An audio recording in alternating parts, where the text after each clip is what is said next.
Hey, I'm Katie Gerard and I'm 22 years old and I had a brain bleed at 16. I know, that's quite the shocker of a sentence.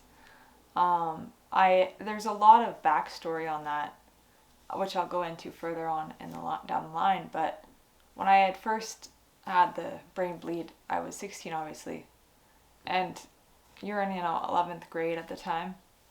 You're just picking your colleges and your universities that you want to go into.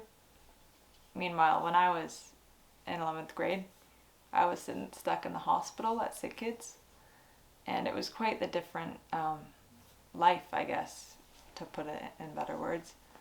I think it's shaped a lot of how I view my life right now, and I appreciate that in a weird way. I know a lot of people are sorry for me, or they say, my sympathy towards what you've gone through, but on another way, I look at it as a way of maybe possibly getting almost a cool experience. I don't know. It's hard to explain.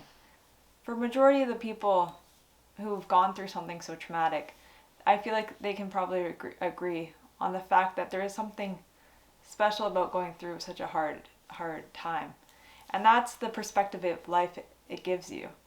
I feel like for me at least, being what I've gone through, I do have a very specific way on life that I look at. I'm not saying that you need as well to have gone through so much in your world to view life in this certain way. But for me, that has changed, and that has changed how I interact with people day to day. And I think my perspective on that and how I interact with people on a day-to-day basis has changed because of that. And because of that, I started my podcast at my school's radio station, which was about, first off, my own experience having the brain bleed and going through that traumatic experience, to then relaying it to being a host of a podcast where every week I would have someone on my podcast to talk about their own story. And I know I don't want to center it around that, but that is a big part of how I came to this spot today, where I'm going to be sharing other people's story. And I too have my own story that is very, very encapsulating and worth to share because it's quite traumatic. And from being in the hospital for, let me see, 16,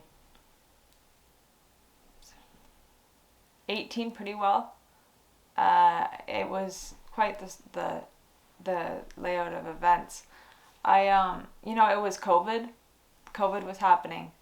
So the whole world was kind of on pause, which I almost look at it as a grateful way, because meanwhile I was doing nothing, getting surgeries, not doing nothing, but meaning nothing in the sense of going out. I was instead getting surgeries done on me and recovering in the hospital and getting a whole bunch of setbacks in the hospital.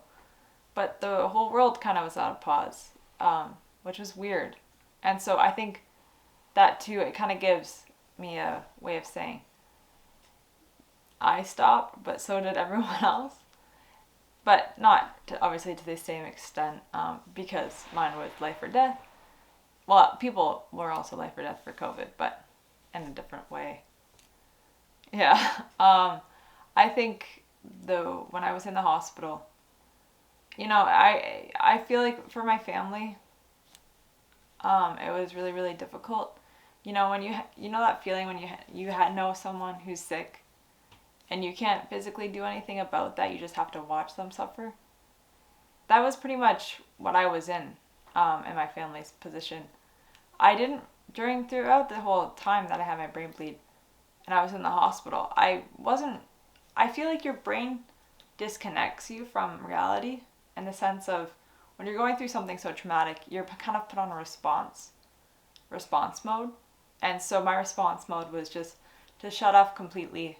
I have pictures, so many pictures of me when I was in the hospital, and they were just me staring blankly at the camera. Like and even now, like looking back at the time when I was in the hospital, I can't even think of a time when I was actually conscious and making, like I would obviously like have thoughts and talk, and I wouldn't talk, sorry, but be with it in the sense of being there.